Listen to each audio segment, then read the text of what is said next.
Just didn't play well enough tonight. Just need to play better. That's the bottom line. Didn't start fast enough. Didn't take advantage of a couple great opportunities with the block punt and Dalvin Tomlinson's sack on 4th down. And then from there, I think when you play Green Bay and you turn the ball over, they do a good job of making you pay for it. And that was certainly the case tonight. So, just ultimately need to play better. Need to start faster and play better. What did they do effectively against Justin Jefferson? Yeah, I think that they were aware of where he was, and as a result, defended him well. But then you look at some things that you feel like, would have loved to connect on still, and but they did a nice job just being aware of where he was. How tough is it to lose 2 starting offensive linemen in the first quarter, and how did that impact the rest of the game? Yeah, it was tough. We'll get some good work with Chris Reed this week at center to just kind of get things ironed out. I thought Ole did a phenomenal job. I thought Chris did a phenomenal job, getting thrown in there, and have a lot of confidence in those guys to handle that sudden change, which I think they did well. Kirk, is it strange to you that a team with 12 wins, when you have lost, some of the losses have been lopsided? Yeah, I just think it's whether you win or lose, you want to play at a high level, and you want to be process focused and have your process be really strong. And so in I think 3 of our 4 losses, the performance was not strong enough. When I think about offensively or pass game or the role you play, so. Certainly don't have a good feeling about a good taste in your mouth walking away from this one. Kirk, just from your perspective, what's the challenge of having a center come in that I'm guessing you haven't worked with a whole lot, if at all, at that position in the middle of the game?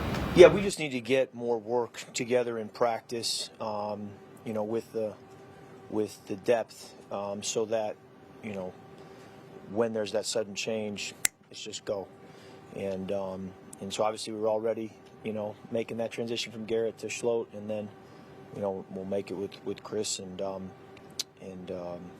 get to where it's seamless. Can you kind of take us through the interceptions, the 3 interceptions, if you could? Yeah. First one, I was trying to be aggressive there on the 4th down to TJ. Obviously tight coverage. You're if you watch it, you'll see on the film that Justin's kind of my next progression, and he ends up coming open.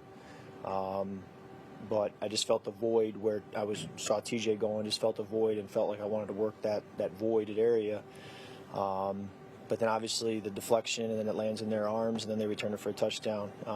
Just kind of snowballed. And then the last one, the backside safety, I saw quarters coverage, and the safety come down, so I wanted to replace him with a post throw, but the backside safety's coming, so they did a good job of kind of bringing that backside safety all game long to prevent you from throwing those posts, and right there, needed to be aware of that, and then just progress down to Alex. And then obviously the ball was tipped at the line of scrimmage and went up in the air, and when that happens, it's anybody's game at that point, just like the first one. So.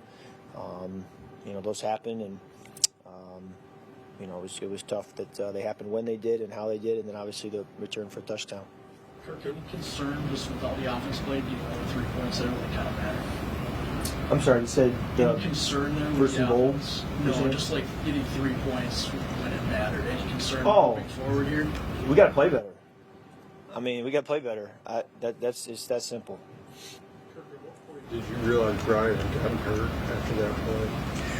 I don't even know. I don't even know. It all runs together right now. But so I honestly can't remember when Brian got hurt or what happened or when the sequence. But because I'm kind of thinking about the next play and all that. So you just kind of keep playing. Is this as frustrated as you've seen Justin? He not only didn't put up great stats, he also got talking a little bit. He slipped on some of his routes. Yeah, he's going to compete and come back, and these days happen, and he's doesn't change the fact he's a great player. He's had an unbelievable year, and he's going to keep making plays up ahead. Kirk, you see guys slipping on a few of the routes. What were the discussions like on the sideline in terms of guys being able to get their footing when they're coming in and out of breaks?